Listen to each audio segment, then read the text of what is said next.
ये है monstera dubia. तो जैसे आप देख सकते हैं इस प्लांट के लीव्स करेंटली येलो हो रहे हैं। तो लगभग 2 महीने पहले मैंने इसको चॉप किया था, क्योंकि जब मैंने इसको नर्सरी से लाया था इसका स्टेम काफी लंबा था, लेकिन वो पोल को अटैच नहीं था। तो उसी रीजन से मैंने इसको यहाँ से चॉप किया था। अगर आप देख सकते हैं दिस पॉइंट, यहाँ पे मैंने इसको चॉप किया था। और चॉप करने के बाद जनरली मॉन्स्टेरा अपनी ओल्ड लीफ से एनर्जी लेकर नए ग्रोथ पे फोकस करता है। तो आप करेंटली अगर यहाँ देखते हैं तो ये एक नया लीफ है। ये जो नया शूट निकला है यहाँ पे, ये नया शूट है।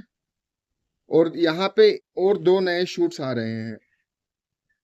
ये जो पुराने लीव्स हैं इसमें थोड़े दिन में ये अपने आप गिर जाएंगे। और ये जो नए शूट्स आ रहे हैं, 3 नए शूट्स आ रहे हैं जो कि ऑटोमेटिकली पोल को अटैच करेंगे। फिलहाल ये सिर्फ 2 फीट के मॉसपोल पे है।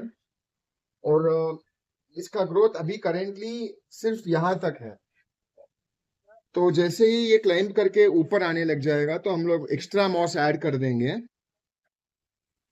वेल, करंट स्टेज हम लोगों ने देख लिया है। अब हम लोग इसका फ्यूचर का क्या प्लान है वो भी डिस्कस कर लेते हैं।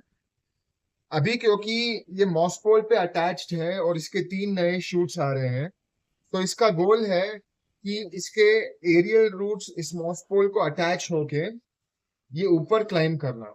और जैसे जैसे क्लाइंबर्स पोल में अटैच होके ऊपर क्लाइंब करते हैं इनके लीफ साइज ग्रेजुअली बड़े होते हैं। अभी नहीं, लेकिन फ्यूचर वीडियोस में आप कंपेयर कर पाएंगे कि इसके लीफ साइज कितने चेंज हुए हैं। ये है episode 1, baseline capture of Monstera dubia. Next update तब जब कोई विजिबल चेंजेस दिखेगा। ये था ऊपर उगाओ, grow vertical, grow big. Thank you.